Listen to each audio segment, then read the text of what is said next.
나쁜 꼬리표를 떼십시오. 서로에게 붙인 나쁜 꼬리표를 떼십시오라는 제목으로 하나님 말씀을 전하고자 합니다. 안타까운 사실인데 제일 한국에서 요즘 배부르신 세 분이 있답니다. 너무 실명을 거론해서 죄송합니다. 홍면보, 박주영, 정성용.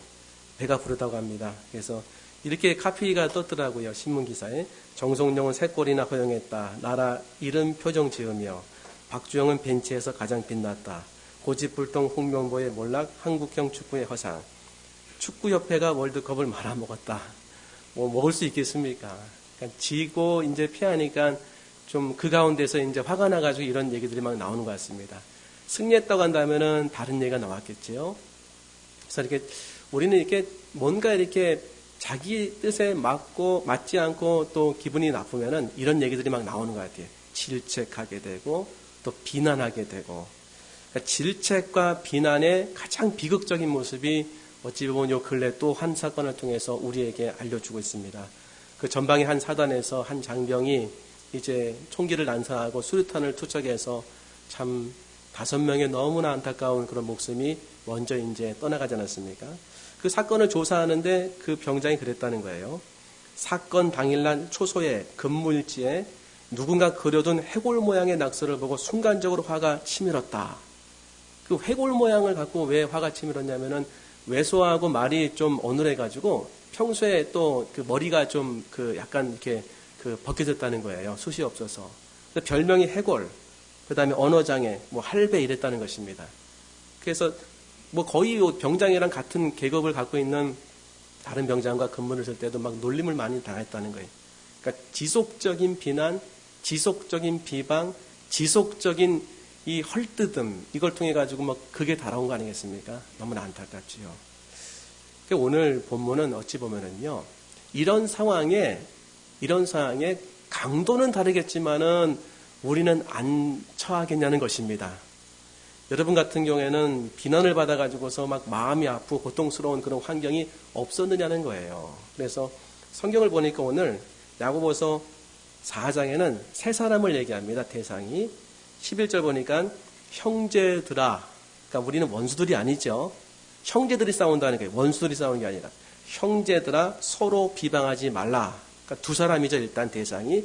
비방하는 사람, 비방을 듣는 사람.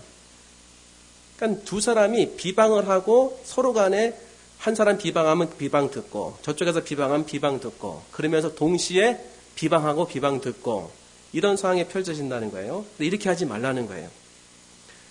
형제를 판단하는 자는 곧 율법을 비판하고 율법을 판단하는 것이라. 그러니까 형제를 비방하고 판단하는 것은 율법을 비판하고 판단하는 것이다. 율법의 가장 큰 율법은 서로 사랑하는데 너희는 그 사랑하라는 그 가르침을 정면으로 지금 반대하고 있는 것이다. 그 얘기를 하는 것입니다. 그러면서 내가 만일 율법의 준행자가 아니요 판단하면 율법의 준행자가 아니요 재판관이로다. 입법자와 재판관은 오직 한 분이시니 또 다른 대상이 나오는 거죠. 능히 구원하기도 하시며 또 멸하기도 하시느니라. 너는 누구에게 이웃을 판단하느냐. 그러니까 비방과 판단, 이 가운데 세 가지의 모습이 나타나는 거예요. 비방하는 사람, 비방을 듣는 사람, 그 다음에 하나님의 입장. 비방하는 사람의 입장, 비방을 듣는 사람의 입장, 하나님의 입장. 어찌 보면은요, 우리는 이 가운데에서 어찌 보면 고통을 당할지도 모르는 것입니다. 이 비난하고 비방하는 삶 가운데 벗어날 길이 없는 거예요. 날마다 이 비난과 고통 가운데서 괴로움과 신음하다가 어찌 보면 이 자리에 오신 분들도 적지 않을 것입니다. 오늘 본문이 세 가지 차원에서 우리에게 주시는 말씀이 있습니다. 비방하는 사람에게 주시는 말씀이 있고 비방을 당하는 사람에게 주시는 말씀이 있고 하나님 차원에서 이것을 어떻게 다루는지를 또 알려주십니다. 그래서 오늘 비방으로부터 자유를 얻는 저와 여러분들에게 소망합니다. 우리 세 가지로 한번 은혜 나누겠습니다. 첫 번째, 비방하는 사람에 대한 그런 하나님의 메시지죠. 첫째 한번 읽어보겠습니다. 시작. 질책하기 전에 사랑을 확인하십시오. 그렇습니다. 우리가 명백한 잘못이 나타나기 때문에 그것은 그를 교도하고 훈계하는 차원에서 얘기해 주는 것이 좋다.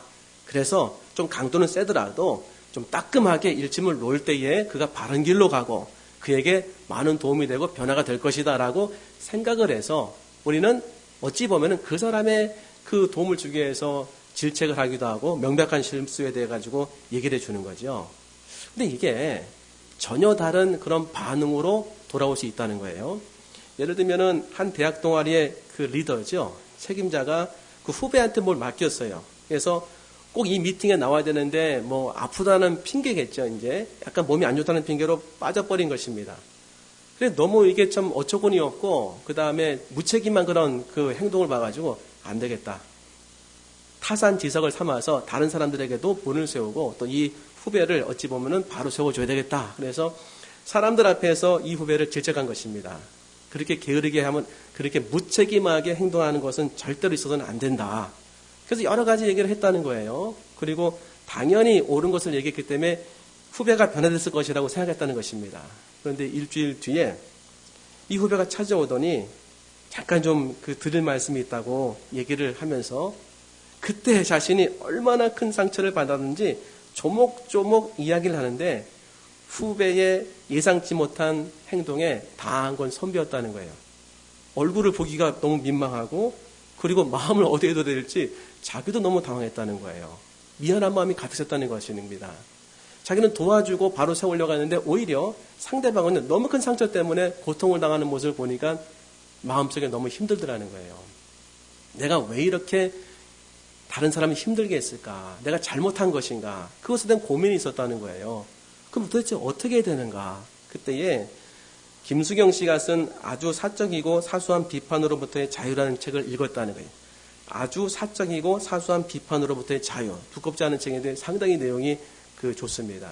거기 보니까 이런 얘기가 있더라는 거예요. 다른 사람을 질책하기 전에 먼저 내 안에 사랑으로 충분한가를 확인하라. 다른 사람을 질책하기 전에 먼저 내 안에 사랑으로 충만한가를 확인하라. 그러면서 성경 말씀을 이제 인용하는 거죠. 내가 천사의 말을 하더라도 사랑이 없다면 그저 요란한 징과 꽹가리 소리에 불과하다. 비판하기에 가장 적절한 때를 알고 싶은가? 그렇다면 그가 들을 준비가 되었는가 보다는 너에게 사랑이 충분한가를 먼저 살펴야 한다. 그러니까 다른 사람이 들을 준비 됐는지 안 됐는지 여기 초점 맞추는 것도 성숙한 것이 아닙니까? 그런데 그게 아니라는 거예요. 각도가. 내가 이 사람에게 지금 뭘 얘기할 때 들을 준비가 됐나? 이거는 자기 관점이라는 거죠. 자기의 중심에서 다른 사람을 판단하는 거죠. 반대로 해야 된다는 거예요.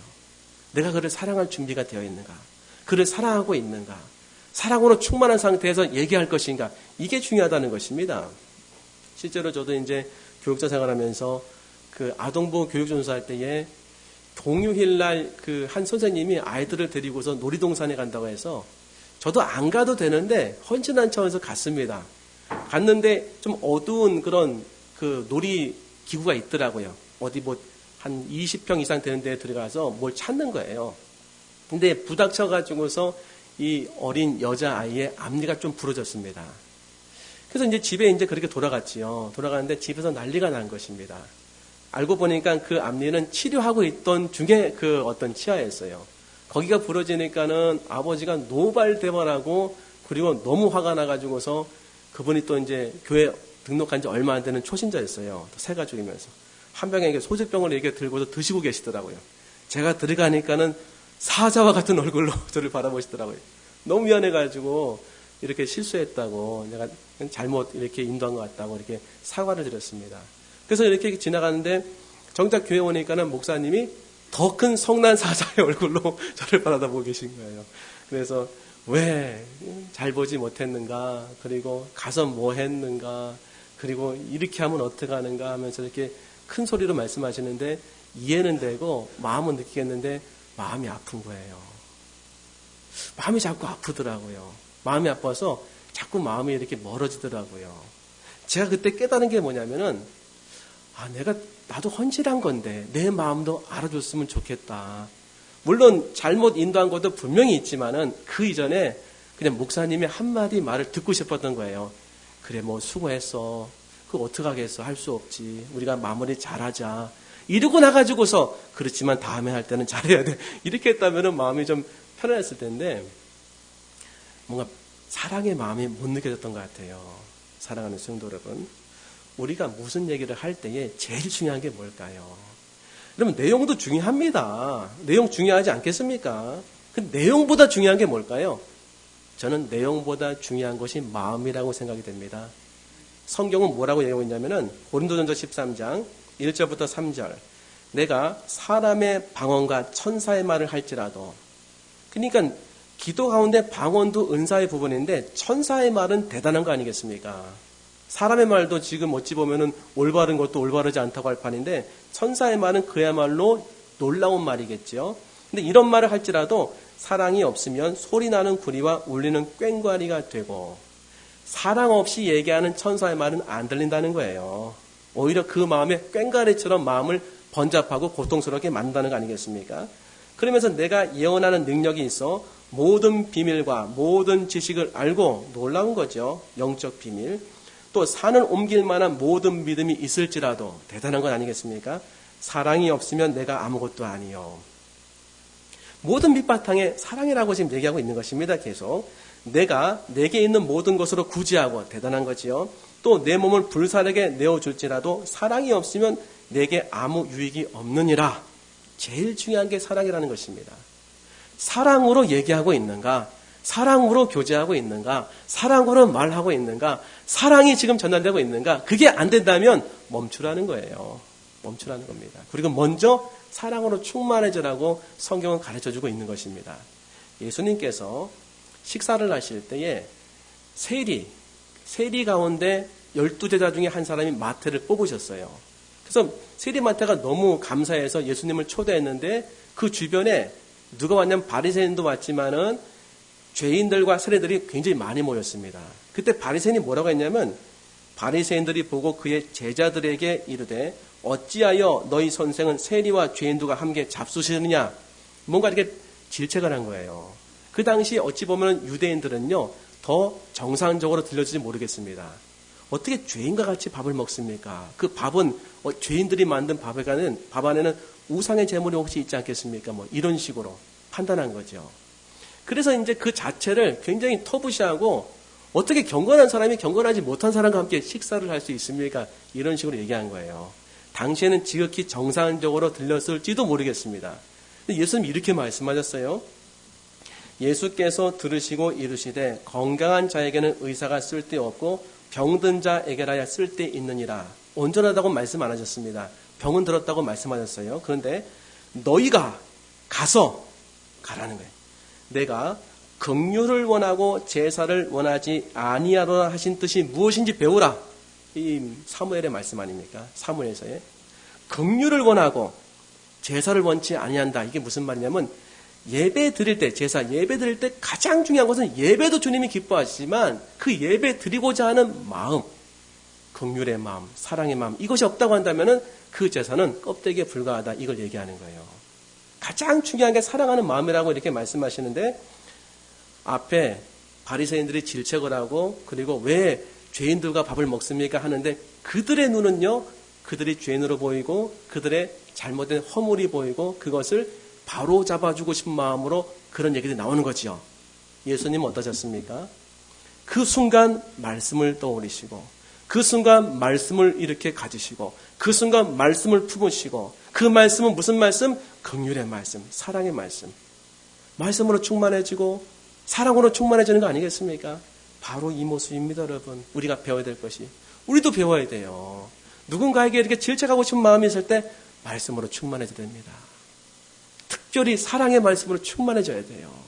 그때만이 어찌 보면 우리 입술에서 나가는 것이 우리는 꽹과리가 되는 것이 아니라 그 사람에게 진정으로 은혜가 되고 그 사람에게 좋은 선한 영향을 끼칠 수 있는 하나님의 음성이 들린다는 것입니다. 사랑하는 성도 여러분, 우리를 먼저 점검하셔야 돼요. 내가 정말 사랑으로 이렇게 차여지고 있는가? 내 마음이 지금 미움으로 가득 차 있는가? 아니면 사랑으로 차 있는가? 주님께서 오늘 여러분에게 사랑의 마음 주길 원하십니다.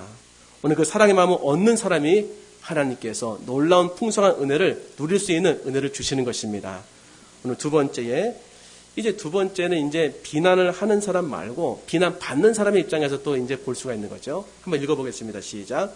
비난에는 나쁜 고리가 있습니다. 그럼 비난하는 사람에게 우리가 배워야 될 것은, 가르쳐야 될 건 뭐냐면, 함께 나눌 것은 사랑으로 충만해지기 전에는 비난하지 말라는 거죠. 두 번째, 비난 당하는 사람. 이게 더 힘든 겁니다, 여러분. 이게 더.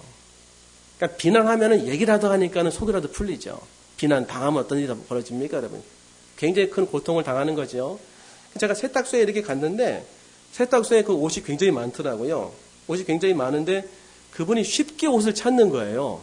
한 5가지 정도 되는데 알고 보니까 그 세탁의 그 옷에 꼬리표가 이렇게 붙어 있더라고요. 거기서 뭐 번호, 그 다음에 제 이름 써 있더라고요. 장일서. 그것만 보니까 금방 나오는 거예요. 옷에만 꼬리표가 붙는다라고 생각하십니까, 여러분? 사람에게도 그런 꼬리표를 붙일 수 있습니다, 여러분. 사람에게도. 어떤 사람 딱 지나가는데 저 사람은 약속을 잘 지키지 않는 사람이야. 꼬리표 붙인 거지요. 저 사람은 쉽게 화를 잘 내는 사람이야. 저 사람은 말이 많은 사람이야. 저 사람은 믿지 못할 사람이야. 나름대로 꼬리표를 다 붙인 거예요.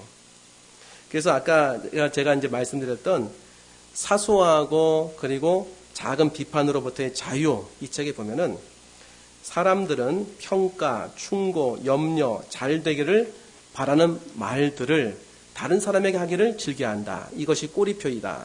사람들은 꼬리표에 자신이 들으면 받아들이기 힘든 잔인한 말이나 스스로 자신이 너보다 낫다라는 느낌을 얻기 위하여 비판, 판결을 쓴다. 대부분은 헐뜯고 밀쳐내야 자신의 자리를 지킬 수 있다는 세상의 생존 법칙이 진실인 것처럼 여기며 사랑하고 사랑받게 하려고 사람을 만드신 하나님을 믿지 않는다. 내가 정말 뼛속까지 악으로 물들었고 고장난 의지는 작은 여도 통제하지 못한다는 사실을 인정할 때에 비로소 나의 모습을 보게 되는 것이다. 다른 사람이 아닌 바로 내가 주님께서도 하시지 않은 심판의 일을 하고 있었던 것이다. 내가 바로 가해자였다는 것을 고백할 수밖에 없었다. 그러니까 비난을 듣지 않습니까? 꼬리표를 붙이지요. 꼬리표를 붙이면 꼬리표 붙은 사람은 가만히 있습니까? 꼬리표를 붙은 그 사람은요, 그 꼬리표의 한 5-6배는 더 많이 꼬리표를 그 사람에게 붙여줄 가능성이 상당히 큽니다, 여러분. 한 예로, 제가 이제 대학에 들어가려고 재수학원에 가서 이제 20대 중반에 그 학원에서 공부를 하는데, 제가 이제 그 나이가 좀 많아가지고 반장이 됐어요. 반장이 됐는데, 학생 가운데 특별한 학생이 있었습니다. 왜 특별하냐면, 할아버지가 그 학생을 데리고 와서 등록시켰는데, 할아버지가 오신 모습이 도포에다가 삿갓을 쓰고 오셨어요, 이렇게. 가서. 와가지고서 정말 유학자시더라고요. 근데 그 손자를 데리고 왔는데 이 손자가 통통하고 그리고 굉장히 수수하게 생기고 그리고 말도 별로 없이 생기고 그리고 때로는 또 이렇게 촌스럽게 생기고 근데 생긴 대로 그대로 또 이게 학원 생활을 했습니다. 말도 별로 잘 안 하고 잘 어울리지 못하고 그리고 하는 행동이 조금씩은 달랐어요. 뭔가 이렇게 어울림에 있어서는 이렇게 원만하지 않았습니다. 그런데 갑자기 어느 날 화장실 앞에서 애들이 막 웃고 막 킥킥거리고 그리고 문제가 일어났다는 거예요. 그러니까 반장이 저한테 와가지고서 제가 좀 나이가 있었으니까 지금 무슨 일이 일어났다는 거예요. 화장실에. 큰일 났다는 거예요. 그래서 가서 보니까 뭐가 큰일 났냐 이게 물어보니까 저한테 대답하면서도 웃는 거예요. 킥킥거리면서. 이게 뭐냐 물어보니까 화장실이 막혔다는 거예요. 아, 그럼 막히면 뚫지 왜 나를 불렀냐고. 근데 한 사람 보라는 거예요. 그래서 가서 보니까는 저도 깜짝 놀란 거예요. 사람의 이 변이 또 변기를 막은 건 제가 처음 봤습니다. 얼마나 이게 두껍게 나왔는지 제가 깜짝 놀란 것입니다. 근데 그걸 가지고서 이 남학생만 본 것이 아니라 여학생들도 놀라운 일이 있다면서 가서 뭐라고 막 한 거예요. 아이들이 짓궂게. 그 다음에 문제가 생겼습니다. 그 삿갓은 할아버지가 데려온 그 손자가 지나가는데 재라는 거예요. 들리지 않게. 눈짓으로 제가 그런 것 같다고. 아까 화장실 들어가는 거 봤다고. 이걸 이 아이가 이제 이 학생이 이제 눈치를 챈 것입니다. 그래서 다른 교실에 들어가가지고 뭐 엉엉 우는 거예요. 그러니까 제가 당한 거죠. 가서 제가 이제 그 학생을 달랬습니다. 저기 아이들이 하는 얘기니까 그냥 그렇게 그냥 흘려 들으라고. 뭐 안 하면 되지 않았느냐. 근데 저를 보면서 그렇게 많이 말한 건 처음이었어요. 형도 제가 그랬다고 생각하잖아요. 그래서 웃었잖아요. 웃는 거 다 봤어요. 형도 똑같은 사람이에요. 사실 저도 걔인 줄 알았거든요. 찔리더라고요, 마음이요. 마음에 찔려가지고서 이제 아이고 내가 그 잘못 생각한 거 미안하다. 우리 다 잘못한 거야. 근데 그 다음에 또 문제가 생겼습니다. 그리고 그날은 지나갔는데 그 다음 날부터 문제가 생겼어요. 그 학생만 나타나면은 화장실을 막게 한 아이, 뭐 변에서 뭐 나무 토막이 나온 아이, 뭐 이런 얘기를 쭉 하는데 이걸 얘기하는 못 느끼겠습니까? 자기 안에 꼬리표가 있다는 사실을 이제 느끼는 거죠. 그러니까는 결국에는 학원을 그만두더라고요. 마음이 좀 아프더라고요. 이게 학원이면 옮기면 돼요. 이런 일이. 학교라면은. 그 다음에 생계 관련 직장이라고 한다면. 심지어는 교회라고 한다면. 이거 어떻게 하겠습니까? 창살 없는 감옥에 갇히는 거예요. 창살 없는 감옥에. 창살 없는 감옥에 갇혀서 꼬리표를 붙여준 사람을 어떻게 하겠습니까? 원망하기 시작하는 것입니다. 그리고 그로 이렇게 향하여 몇 배로 이렇게 좀 갚아주고 싶은 마음이 있지 않겠습니까? 그래서 아까 말씀드린 비판으로부터 자유의 책에 보면은 이런 부분이 있어요. 자기한테 어처구니 없는 일이 발생했다는 거예요. 내가 하지도 않았는데 그 직장에서 마치 자기가 한 것처럼 이렇게 소문이 나버린 거예요. 꼬리표가 붙은 거예요. 그러니까 자기 갈 때마다 너무 고통스러웠다는 거예요.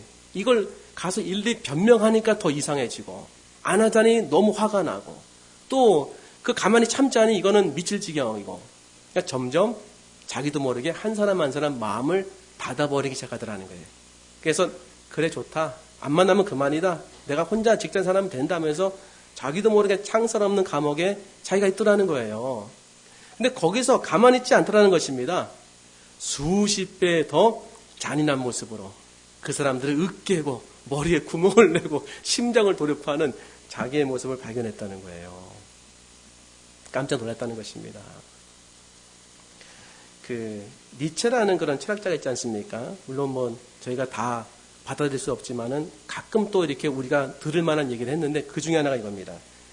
괴물과 싸우는 자는 그 자신이 괴물이 되지 않도록 주의해야 한다. 괴물과 싸우는 자는 그 자신이 괴물이 되지 않도록 주의해야 한다. 시면을 너무 오래 들여다볼 때 시면 또한 너를 들여다보게 된다. 문제, 질체, 문제, 허물 계속 보다 보면은 자기도 전염이 된다는 거예요. 이런 비난은요, 놀랄 정도로다가 전파의 능력이 있습니다. 배워지는 거예요, 이렇게요. 비난하는 사람 옆에 있으면 비난이 쉽게 배워진다니까요. 근데 더 무서운 건 뭐냐면은 성경에서 비판을 받지 아니하는 비판하지 말라. 이 말은요, 비판하는 순간 비판의 대상자를 닮아간다는 말과 별로 다르지 않습니다. 그렇게 아버지가 미워가지고 아버지에 대해서 이렇게 비난하고 비판하는데 성장해보니까 아버지의 폭력성이 나한테 있는 거예요. 성장해보니까 아버지의 중독성이 나한테 있는 것입니다. 왜 그랬겠습니까? 아버지의 나쁜 부분을 집중적으로 보는 게 비난 아니겠습니까? 그것만 봤기 때문에. 더 그리고 우리가 위험한 것이 뭐냐면은 비판하는 순간 문제는 그 비판 가운데에 한번 여러분 생각해 보십시오. 한 사람을 놓고 위에서부터 아래까지 쫙 스캔을 하지 않습니까? 그때에 조목조목 그 사람의 약점과 그 사람의 허물과 그 사람의 나쁜 부분을 다 흡어낼 때에 누가 보고 있습니까? 내가 보고 있는 거예요. 그 마음의 비난과 마음의 저주와 징계는 어디에 품고 있습니까? 내 마음에 먼저. 그러니까 내 마음이 먼저 징계를 받는 마음으로 저주의 마음으로 바뀐다는 거예요. 뭐가 이렇게 나를 힘들게 하겠습니까? 악한 영이 들어와서 내 마음을 휘어잡는다는 것입니다. 그러므로 우리가 예수 그리스도를 바라보셔야 돼요. 한 번도 비난받을 일이 없는데, 한 번도 조롱받을 일이 없는데 그 주님께서는 십자가를 지를 때 너무나 많은 꼬리표들을 붙여줬어요, 사람들이. 심지어는 무슨 왕이 제 목숨 하나 구하지 못하느냐. 남은 구원하시되 자기는 구원하지 못하는 자로다. 침을 뱉고 갈대로 때리고 그 뺨을 때리고 채찍으로 치고 쓰러뜨려 넘어뜨리고 옷을 찢고 예수님께서 비난받을 일이 한 번도 없는데도 그 모든 꼬리표를 다 가져오셨어요. 그리고 십자가에 못 박아서 전부 소멸시켜버렸습니다. 우리는 예수님을 한번 생각해 볼 필요가 있습니다. 우리가 다른 사람을 이렇게 생각할 때 저 사람이 막 나를 비난하지 않습니까? 그런데 창살 없는 감옥에서 나 역시도 비난하고 있어요. 그 사람을요. 그러면서 깨닫는 게 뭡니까? 나도 연약하구나. 하지만 저분도 나 같은 상태가 될 수 있었겠구나. 내가 이렇게 비난하는 것을 보니까 내가 이렇게 연약한데 저분도 연약해가지고 저렇게 나를 비난하는 것이 될 수 있겠구나. 주께서 뭐라고 말씀하셨습니까? 자신을 돌 던지고 침을 뱉고 욕을 하고 돌아가는 사람에게 주여 하나님 저들의 죄를 용서하여 주옵소서. 저들이 하는 일을 알지 못하나이다. 모르기 때문에 한다는 것입니다. 진리의 말씀입니다. 모든 비난을 다 십자가에 못 박으신 거예요. 사랑하는 성도 여러분, 우리 스스로가 한번 비난을 한 사람들을 이렇게 바라보기 전에 나를 먼저 보세요. 이렇게 비난받을 때에 나도 비난합니다. 입장이 바뀌는 거예요. 피해자가 아니라 가해자가 된 거예요. 그러면서 다른 사람에 대한 어찌 보면은 이해하는 마음이 생기지 않습니까? 그럴 수 있겠구나.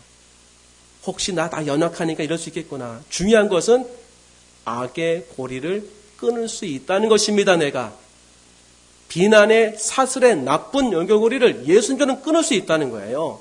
예수님이 십자가에서 모든 꼬리표를 다 떼가지고서 다 십자가에 못 박고 다 이루었다 하신 건 아니겠습니까?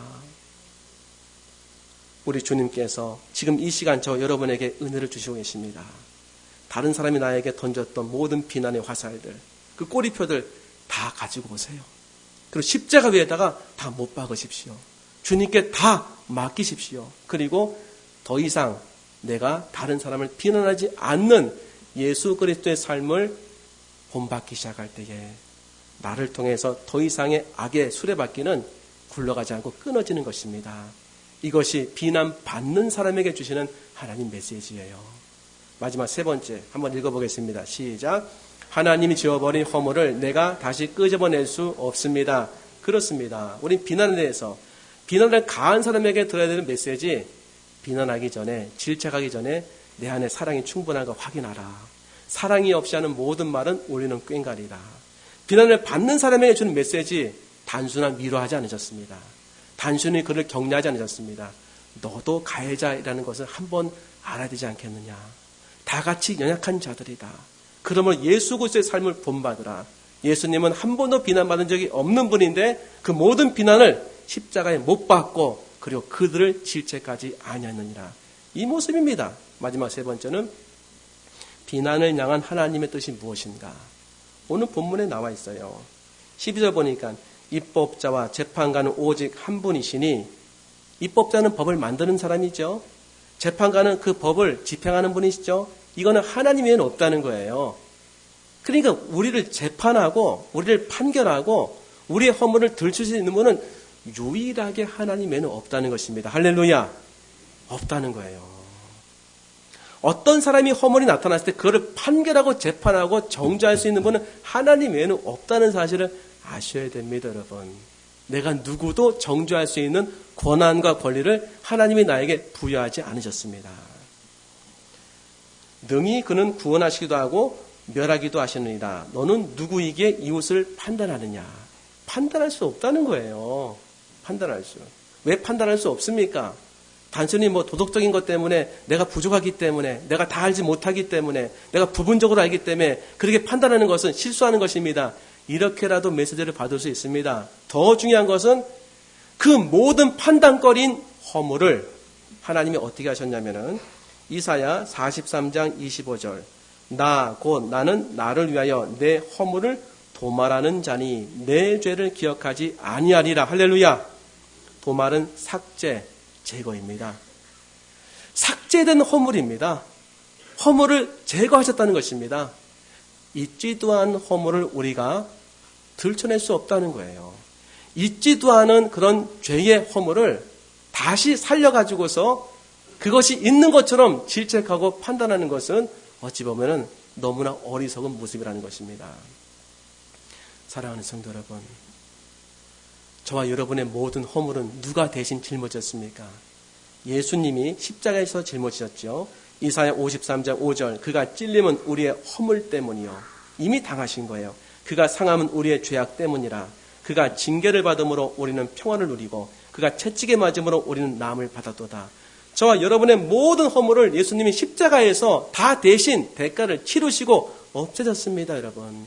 하나님도 기억하지 않는 그 허물을 내가 들춰낸다고 한다면 오늘 성경의 말씀이 나의 말씀입니다. 너는 누구이기에 이웃을 판단하느냐? 너는 누구이기에 내가 도말한 허물을 다시 살리려고 하는 것이냐? 이게 주님의 외침인 거예요. 잠언서 17장 9절에 보니까 허물을 덮어주는 자는 사랑을 구하는 자요. 우리가 사랑을 입으로만 외치지 않습니까? 그런데 실제로 정말 사랑을 내가 구하고 사랑을 얻기 원하는 사람은 허물을 덮어주는 사람이라는 거예요. 그것을 거듭 말하는 자는 친한 벗을 이간하는 자니라. 잠언서 10장 12절 미움은 다툼을 일으켜도 사랑은 모든 허물을 가리느니라. 우리가 삶을 살 때에 화가 날 때가 있습니다, 여러분. 미워하고 싶을 때가 있습니다. 그럼 미워할 때는요, 반드시 기억하시기 바랍니다. 그 미움 가운데 있는 것이 지옥의 감정을 느끼는 거예요. 미움으로 충만해질 때 지옥의 맛을 보기 시작하는 것입니다. 우리는 하루에도 어쩔 때는 몇 번씩이나 미움 때문에 내 마음이 고통에 당하는 것을 많은 분들이 경험하셨을 거예요. 아니, 오늘 교회 오기 전에 갑자기 미워져서 남편이, 아내가, 자식이 그것 때문에 미움의 감정으로 오신 분이 계십니까? 그 슬픔의 감정을 여러분 얼마나 내가 갖고서 살아야 되겠습니까? 그 슬픔의 감정과 그 좋지 않은 감정을 하나님 품기 원하실까요? 어떻게 미움의 감정을 없앨 수 있겠습니까? 내 마음속에 이미 성령님이 계십니다. 나는 능력이 없는 거예요. 하지만 성령님은 하나님이십니다. 내가 마음을 의지하고 성령님을 의지했을 때에 내가 더 이상 저 사람을 미워하지 않겠습니다 하고 일어서서 미워하지 않는 행동을 하기 시작했을 때에 그 사람을 사랑하는 행동을 하기 시작했을 때 너무나 다른 감정의 변화와 너무나 다른 생각의 변화와 너무나 다른 환경의 변화와 너무나 다른 세상의 나라에서 하나님 나라로 들어가는 놀라운 위대한 경험을 하게 되는 것입니다. 오늘 주님께서 이걸 경험하기 원하시는 거예요. 우리가 지옥에서 살기 원하시겠습니까? 천국과 같은 기쁨으로 살기 원하겠습니까? 오늘 여러분의 마음 가운데 혹시 미워하는 사람의 마음이 있다고 한다면 지금 이 시간 기도하셔야 돼요. 내 힘으로 못할 수 있습니다. 하나님, 정말 미워하고 싶지 않은데 제 마음에 자꾸 들어와서 저를 괴롭힙니다. 살아계신 성령님, 제 안에 모든 미움을 없애주시고 이제 주님을 의지하면서 그를 사랑하기 원합니다. 저에게 사랑의 힘을 주시고 사랑의 능력을 부어주셔서 그를 사랑할 수 있도록 움직이게 하여 주옵소서 하고서 한 걸음을 내딛는 순간 여러분의 마음은 변화될 것입니다. 여러분의 마음은 사랑으로 가득 차질 것입니다. 그리고 그때 진짜 깨닫는 것입니다. 나는 어느 누구도 비난하고 비판하고 미워할 수 없는 존재이구나. 나는 서로 비난하며 살도록 창조된 존재가 아니라 사랑하며 살도록 창조된 존재이구나 라는 말씀의 확신을 얻게 되는 것입니다. 오늘 이와 같은 은혜가 저와 여러분의 삶 가운데 나타나길 소망합니다. 기도하겠습니다.